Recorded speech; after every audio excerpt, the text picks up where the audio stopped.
ही संत मंडळी सुखी असो. मग देवा एवढं सगळं केलं, पण आता काय झालं, चालून चालून बी चालणीत थोडं राहिलंच. आक कीर्तन झालं तरी काही लोकांना कळलंच नाही. असतात ना चालून चालून बी थोडंफार फुफुटा. त्या फुफुट्याचं काय, माळकरी बी नाही, वारी बी केली नाही, वैष्णव बी नाही, भाविक बी नाही, आणि मटण खाल्ल्याशिवाय दम निघत बी नाही. त्याच्यासाठी बी काय तर सांगा की. नामदेवराय म्हणले नका काळजी करू. निदान म्हणजे कमीत कमी देवाचं नाव तरी. बायकांनो लय ताकद आहे तुमच्या संसारात सुद्धा. पण आता कसं झालंय, त्याला म्हणलं की नाही कशाला का, आमच्या तिलाच लय आवडतंय. तीच म्हणते रविवारी तुम्ही आणा ना, मी बी खाते तुम्ही बी खाऊ, लेकराला बी देऊ. कस करावं असंच हो. हा माय माऊल्या लेख म्हणून तुम्हाला सांगते, पुरुषांना परमार्थ करावा लागतो तेव्हा देव भेटतो. आपण संसार जरी सामर्थ्याने केला ना तरी आपल्या संसाराची राखणदारी जगाचा मालक करतो. एवढी ताकद आपल्या संसारात. फक्त आपल्या संसारात भगवंताचं नाव असावं, देव कल्याण करतोच. तुकोबासाठी विठ्ठल आले, यात काय नवलय. आवलीसाठी आले नाहीत का? आवली माहिती आहे का? तुकोबाची बायको होती, 2 बायका होत्या तुकोबाला. तुम्ही लय कान देऊन ऐकू नका, त्यांच्यात तेवढी ताकद होती महाराज बरं का. 2 बायका होत्या म्हणजे श्रीमंत होते. संसार तुकोबारांसारखा संसार कोणाला जमला नाही, तुकोबारांसारखा व्यापार कोणाला जमला नाही, आणि तुकोबारांसारखा परमार्थही कोणाला जमला नाही. अशा सामर्थ्यवंत व्यक्तिमत्व जगत करतो तुकोबारा. दादा 2 बायका तुकोबाला. त्यांनी काय हौसनं केल्या नाही. त्या पहिली बायको केली रखमा, तिला बाळ होईना म्हणून आईबापांना हट्टा खातर दुसरी करायला लावली. पण देवाचं गणित इतकं बेकार उपरीकर, दुसरी बायको केली आणि दुसरीच्या आधी पहिलीलाच लिकरू झालं. देव बी असला खतरनाक मजा बघतो ना महाराज. 2 बायका होत्या, रखमा आणि जिजा. पहिल्या पत्नीचं नाव रखमा, दुसऱ्यांचं नाव जिजाऊ. त्यांचं पण नाव जिजाऊच होतं. एका जिजाऊनं पुत्र दिला, हिंदवी स्वराज्य उभा राहिलं. एका जिजाऊनं धनी दिला, परमार्थाचा कळस उभा राहिला. 2ही जिजाऊ तेवढ्याच सामर्थ्य. ती पण जिजाऊ, पण तिला आवली म्हणायचे. लोक म्हणतात फटकळ आहे, पण मी सांगते तुकोबांच्या बायकोसारखी बायको भेटायला नशीब फार लागतं. फटकळ का होती? कारण नवऱ्याचं लक्ष संसारात नव्हतं. कोणीतरी एक कणखर राहिल्याशिवाय संसार चालत. तुकोबांना भाकरी दिल्याशिवाय भाकरी खात नव्हत्या, गरीबाच्या नव्हत्या. पुण्याचं सासर आहे, गुळवे सावकाराची पोरगी तुकोबारायची बायको आवली. 3600 एकर ऊस होता तिच्या बापाचा. किती? 3600. आणि उपरीच्या डोंगरात नव्हता, पुण्यात होता. जागेला किंमत आहे ना. 1.25 एकर ऊस आहे आपल्या सासऱ्याचा, तरी बोलू देत नाही आपल्याला. धोंड्याच्या महिन्यात अर्ध्याच तोळ्याची अंगठी केली, पण महिनाभर स्टेटस होता, लाडाचा जावई गेला सासरवाडीला. अर्ध्या तोळ्यावर महिनाभर बोंबललं महाराज. काय जागीरदारी असेल आवलीची. 1425 माणसं बापाच्या 1 टाइम हाताखाली. अशा जागीरदार बापाची पोरगी नवऱ्याच्या घरी मिठासोबत भाकरी खायची. काय संसार केला असेल. एका लुगड्यावर संसार केला, एका लुगड्यावर. 4 दिवस तुकोबा सापडत नव्हते, तरी तुकोबांना भाकरी दिल्याशिवाय कधी भाकरी नाही खाल्ली. एके दिवशी असंच तुकोबांना भाकरी द्यायला चालल्या, पायात काटा मोडला त्यांच्या. शेतकरी तुम्ही, शेतकऱ्याच्या पायात काटा मोडला काही नवल आहे? मोडतोच. शेतकऱ्याच्या पायात काटा मोडला, शेतकरी काटा बघायला घाई असेल तर पाण्यानं पाय स्वच्छ करतो का? मग शेतकरी काटा कसा बघतो? लाजू नका, सगळे थुकाच लावतात. इथं काय हायजीन मेंटेन करायचं नसतं, थुकाच लावायचं असतं. पण एका थुक्यात काटा दिसतो का? दगडासारखे पाय त्याचे महाराज झिजलेले असतात, 2-4 वेळा लावावा लागतो. काटा मोडला जिजाला, आवलीला त्रास झाला त्रैलोक्याच्या नाथाला, जगाच्या मालकाला. पाठीमागे धावला जिजांच्या, थांबा म्हणे जिजा, काटा रुतला तुम्हाला. विठ्ठला कळतंय की आम्हाला, पण कसं सांगू तुम्हाला, माझ्या पायातल्या काट्यापेक्षा माझ्या तुकोबांच्या पोटाची भूक जास्त बोचते मला. आधी ती भागवते, मग येते दर्शनाला. नवऱ्यासाठी विटेवरच्या मालकाला थांबवलं तिने. साधा नाही येतो. तुझी या सत्तेने वेदाशी बोलणे, सूर्याशी चालणे तुझी या सत्ते. ऐसा तू समर्थ ब्रह्मांडाचा धनी. ब्रह्मांडाचा मालक आहे तो, त्याला थांबवलं का त्या नवऱ्याला भाकरी द्यायची. तो कोणा भाकरी देऊन पाठीशी आल्या. विठ्ठल जाग्यावर थांबा म्हणे, आता तरी काटा बघू द्या. त्या आवलीचा पाय विठेवरच्या मालकानं स्वतःच्या हातात घेतला. काय भाग्य असेल त्या माय माऊलीचं. थुका लावून काटा दिसतो का पाहिला.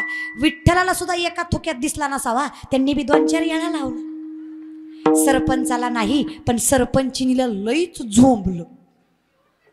पंढरपूरची, उपरीची नाही, पंढरपूरची महाराज, पंढरपूरची. वाईट वाटलं. बायकोला स्वतःला बोलल्यावर वाईट वाटत नाही, नवऱ्याला बोललं की वाईट वाटल्याशिवाय राहत नाही. वाईट वाटलं तिला. जगाचा मालक आहे माझा नवरा आणि थुका लावून काटा बघतोय. हा का हो देवा. मुंगीच्या पायातल्या पैंजनातल्या घुंगराचा आवाज ऐकू येतो तुम्हाला. अर्धा तास झालं थुका लावताय, काटा दिसना व्हाय तुम्हाला. एवढं तुम्हालाही कळतं की उपरेश मायबा देवाला काटा बघायला थुका लावायची गरज. मग का हो वागतं असं विठ्ठला. काय वाटतं रखमा तुम्हाला. काटा रुतवणारेही आम्हीच आहे आणि काटा काढणारेही आम्हीच आहे. तुकोबाच्या अर्धांगिनी आहेत त्या. तुळशीपत्र ठेवलं तुकोबानी संसारावर. कधी विचार नाही केला बायका लेकराचा देवाच्या नावापुढे. पण अशी परिस्थिती असूनही ज्या बाईने परखडपणे नवऱ्याचा संसार सांभाळला, ढाल भरून उभी राहिली नवऱ्याची, प्रत्येक संकट नवऱ्याच्या आधी आपल्या खांद्यावर झेलली, अशा बाईच्या पायाची धूळ माझ्या मुखाला लागावी म्हणून एवढा अट्टहास केला. नाही तर काय गरज आहे सांग बरं मला. काय ताकद असते ना एका बाईमध्ये, काय ताकद असतं एका स्त्रीमध्ये. The woman is an ideal manager. सगळ्यात मोठी व्यवस्थापक स्त्री आहे. किती विचार करा काय ताकद असते. जिजाऊचा काटा विठ्ठलानं काढला. उपरीकर, जिजाऊचा काटा विठ्ठलानं काढला. तुमचा आमचा काटा लोकांनीच काढला. आपलं गाऱ्हाणं काही देवापर्यंत गेलं. आणि वाईट वाटून घेत जाऊ नका.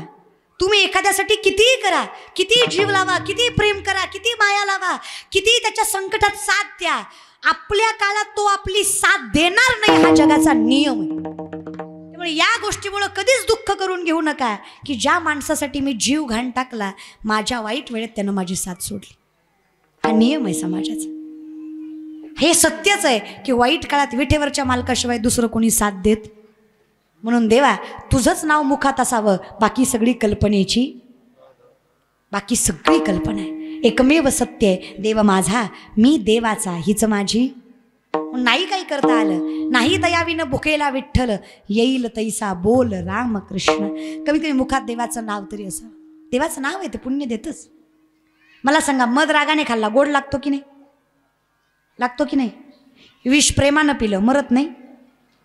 घरी गेल्यावर बघा न ग आताशी सप्ताह झालाय, सुतक लागन महाराज थोडं थांबा. विषाचं काम आहे ते मारतच, भगवंताचं नाम आहे ते पुण्य देतच.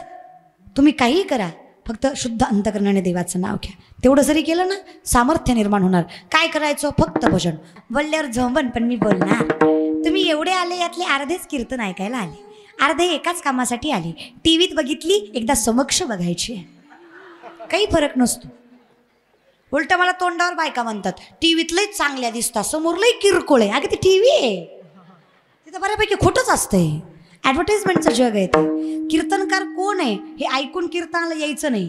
गावात कीर्तन आहे म्हणलं की कीर्तनाला यायचंच आपलं भाग्य आहे की आपण कीर्तनाला येतो. काही नाही करता आलं. वजैव्रजैकमण्डनं समस्त पापखण्डनं सुपिच्च गुच्च मस्तकं सुनाद वेणु हस्तकं मनोज गर्भमोचनं विशाललोललोचनं मनंगरंगसागरं नमामि कृष्णं. वजैव्रजैकमण्डनं समस्त पापखण्डनं सुभक्त चित्तरंजनं सदैव. काय नाही, हरिमुखे म्हणा, सगळ्याचा अर्थ एवढाच होता.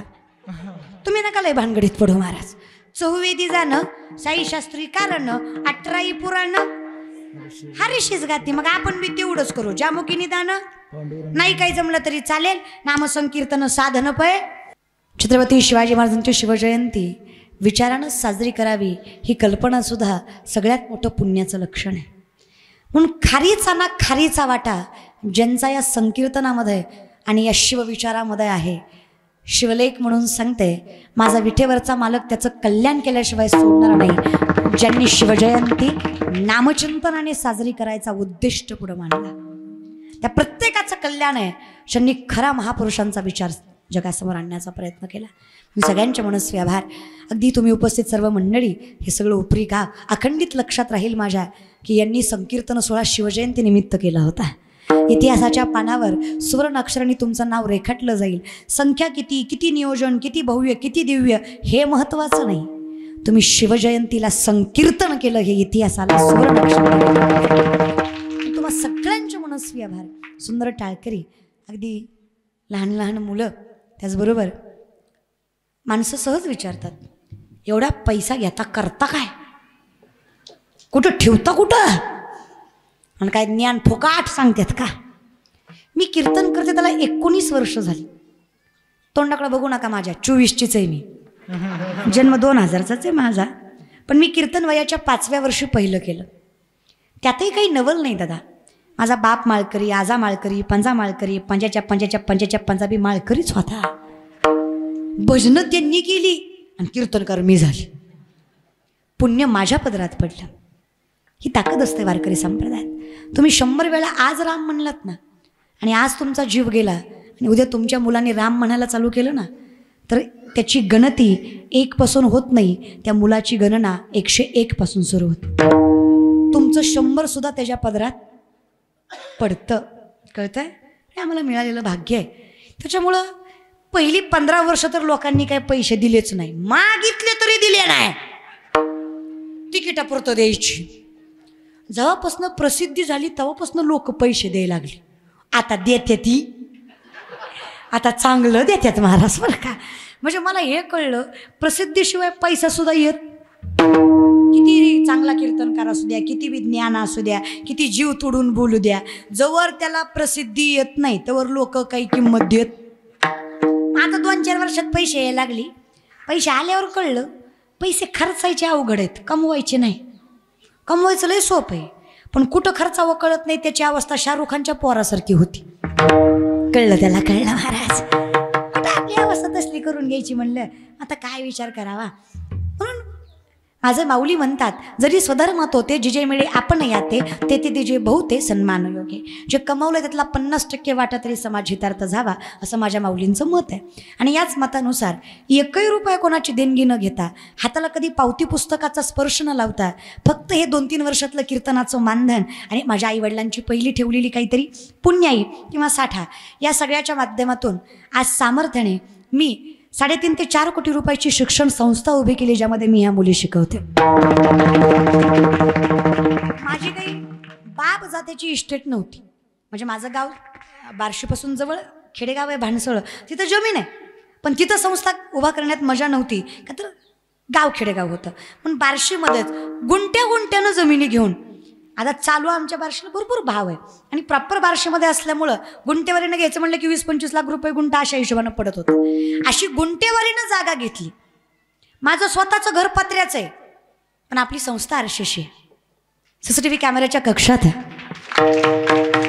पोरी राहतात ना, आरोशिवाय पाणी नाही, सोलरशिवाय आंघोळ नाही, गाद्याशिवाय पोरी झोपत नाही. प्रत्येक 5-6 मुलींना वेगळी रूम आहे, वॉशरूम बाथरूम आहे. मी एक का सांगते माहीत आहे, महाराज लोक वाईट नसतात, कधी कधी वाईट लोक महाराज होतात. 100 एखादा चुकतो, पण 99 लोकाला भोगावं लागतं. मग प्रत्येकाला एकाच पारड्यात तोलत जाऊ नका, आणि व्यक्तीला भेटल्याशिवाय जज करत जाऊ नका. त्यामुळे हे जे काही कीर्तनाचं मानधन वगैरे येतं, हे सगळं या पोरींच्या माध्यमातून पुढं काहीतरी चालावं अशा हिशोबाने. आणि असंही सामर्थ्यवंत मुली आहेत सगळ्या. मला जेवढ्या काही, माझं पहिलंच वर्ष आता, ही सेवासुद्धा ह्या संस्थेचीच कृपा आहे. का माहिती आहे का, मी 19 फेब्रुवारीची सेवा फार पटकन देत नाही. तर सेवा भरपूर असतात. कीर्तनाला सेवा म्हणतात बरं का. हां, नाहीतर माणसाला काय बोंबलत होती काय माहिती महाराज बरं का. हां, त्यामुळे कुठल्या महाराजाला कधी फोन केला तर सेवा पाहिजे असं म्हणत जा, प्रोग्राम म्हणी जाऊ नका, सेवा महाराज बरं का. तर सेवा, तर ही जी आजची जी उपरीची सेवा आहे, आमचे जगदाळे दादा, त्यांची मुलगी रिया, ती आमच्याकडं त्यांनी संस्थेमध्ये तिला सुपूर्त केलं. आणि मग तिच्या माध्यमातून त्यांची फार इच्छा होती की शिवजयंतीला कीर्तन, किती मला वाटतंय 7-8 महिने झाले या सेवेला घेऊन सुद्धा. 7-8 महिने झाले तेव्हा घेतलेली सेवा. सगळी मंडळी तिकडं आली होती बार्शीला, आणि त्याच्या माध्यमातून, नाही तर मला माहिती आहे लई जीव दमतो. आता इथून पुढे अजून 3 कीर्तन आहेत मला, संध्याकाळपर्यंत गळाटून जातो जीव महाराज बरं का. त्या कीर्तनात काही होत नाही, पण नंतर वाटतं की बाबा दमलो आहे आपण. मग अशा हिशोबाने मग त्या मुलीमुळं किंवा त्यांची मुलगी संस्थेत असल्यामुळं मला नाही म्हणता आलं, म्हणून ती सेवासुद्धा इकडं येण्याचा योग आला, उपरीला येण्याचा योग आला. आणि उपरीला ह्याच्या आधी मी माझी कीर्तनं झालेलीच आहेत. कृष्ण मंदिरात झालं आहे, एकदा तर लय खतरनाक काम झालं. मला उपरी लय डोक्यात आहे. आता तुम्हाला माहित आहे का नाही मला माहित नाही, पण माझ्या डोक्यात आहे. तुम्हाला म्हणून सांगते काय होतंय. आता चुका बी सांगायच्या असतात महाराज. काय झालं, उपरीला सेवा घेतली होती वर्ष श्राद्धाची होती. मला कुणाची एवढं काही लक्षात नाही, पण तिकडे रानात होतं कीर्तन. आणि श्राद्धाचं कीर्तन घेतलं होतं 10 ते 12 कीर्तन. लक्षातच नाही की डायरीवर लिहिलंच गेलं नव्हतं. ती 9:30 पर्यंत महाराज बारशीतच. 10 वाजता निघाली का बारशीतनं, पण यायला 12 वाजले ना मला. त्यावर दुसरा कीर्तनकार कीर्तन करून घेतलं होतं महाराज बरं का. ते कीर्तन झालं. मग नंतर आम्ही तेवढं पण आलो आम्ही.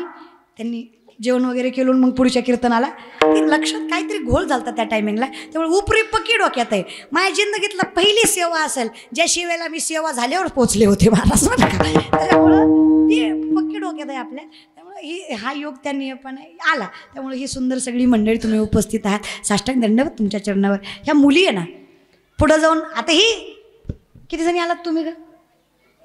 हां 19 जणी. किती जणी येतात आपण? 50. एक आमचे सगळे घरची बिरची म्हणून असे आम्ही म्हणजे 60 धरतो आमचं अख्खं कुटुंब. 50 मुली आहेत महाराष्ट्रातल्या. प्रत्येक कोणाकोणातून आलेल्या, पार लांबून धुळे वाशिम इकडून सगळीकडून आलेल्या मुली आहेत. तर या मुली पुढे जाऊन पैसे किंवा प्रसिद्धी मिळवतील म्हणून खरंच मी यांना शिकवत नाही. ह्या कीर्तनकार व्हाव्या, पैसे मिळवावे, प्रसिद्धी मिळावी म्हणून खरंच नाही.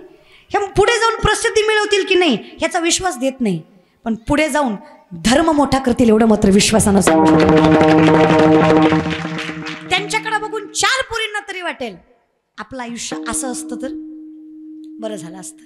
4 बायकांना तरी वाटेल आपली पोरगी अशी पाहिजे, सुसंस्कृत, सुशिक्षित, वेल एज्युकेटेड. त्यामुळे ही सगळ्या मुली आणि ही लेकरं ना, एवढी लेकरं तो ही सोपं नाही झालंय हे सांभाळायचं. लोक बी अशी आहेत ना. आता पोरींचं नसतं एवढं काय, पण पोरांच्या बाबतीत असं असतंय अख्खं गाव ज्याला कटाळलं ते संस्थेत असते. मग ती महाराजांना सांभाळायचं पुन्हा. त्या महाराजांना मग त्याला खाऊ पिऊ, मग त्याला मारू नीट कराय. पुरी गुणवानाच असतात पहिल्यापासून. मला जेवढ्या मुली भेटल्या ना बिचारींचा एकाचा सुद्धा त्रास नाही मला कसलाच. त्याच्यामुळं हे सगळेच लेकरं थोडं महिना 2 महिना त्रास देतात सुरुवातीला, पण पुन्हा मिळून मिसळून जातात. पुन्हा जाऊ वाटत नाही त्यांना. ही लेकरं एवढे त्यांना सांभाळायचे दादा. सगळ्यांची कृपा आहे. उत्कृष्ट गोड असणारी सगळी मंडळी. अगदी गोड गायनाचार्य हरिभक्तपरायण गणेश महाराज, हरिभक्तपरायण ज्ञानेश्वर महाराज, ज्ञानेश्वर दादा, गणेश दादा. अगदी सुंदर कंठ दोघांचाही. माऊलींची कृपा आहे. या नामचिंतनाला गोड तर आहेच, पण अजून गोड करायची ताकद तुमच्या ते साष्टांग दंडवत या बहिणीचा. अगदी गोड सुंदर पखावा ज्यांनी वाजवला हरिभक्तपरायण संतोष दादा आमचे. या भागात सेवा असली की अखंडितपणे उपस्थित असतात. त्यांच्या नावात मी गेल्या वेळेस सुद्धा म्हणलं होतं, त्यांच्या नावात संतोष आहे यात कौतुक नाही. त्यांचा स्वभाव सुद्धा संतोषाचाच आहे, हे त्यांचं कौतुक आहे महाराज बरं का. संतोष म्हणजे संयम, स्थिर आणि आनंदी, समाधानी. संतोष म्हणजे समाधानी. आणि माणूस समाधानी कधी असतो? स्थिर असतो.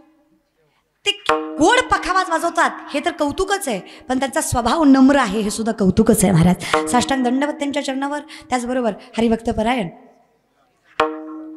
श्रीराम महाराज. नावं बघा ना, वारकरी संप्रदायाची नावं सुद्धा देवावर संतोषावर गोड असते. ती उगा अर्थ नाही अशी नावं नसतात. श्रीराम महाराज अगदी चरणावर साष्टांग दंडवत. इतका सुंदर पखावाज वाजवला. त्याचबरोबर हरिभक्तपरायण संतोष घेण्यास श्रीरामाचं नाव घ्या, संतोष आणि समाधान मिळतं महाराज. संतोष महाराज, समाधान महाराज, श्रीराम महाराज, गणेश महाराज, ज्ञानेश्वर महाराज. काय गोड नाव महाराज. सगळ्या संतांचा मेळाच जमला. त्यामुळे सगळ्यांचे मनस्वी आभार. विनेकरी दादा असतील, उपस्थित सगळी मंडळी. उत्कृष्ट सिस्टीम. दादांच्या मनस्वी आभार. अगदी गोड आवाज दिला त्यांच्यासुद्धा. त्याचबरोबर सोबदार दादा, सगळी मंडळी. कॅमेरावाले दादा तुमचे सुद्धा मनस्वी आभार. फक्त कीर्तन अख्खं टाका, कट करून टाकू नका एवढीच विनंती महाराज बरं का.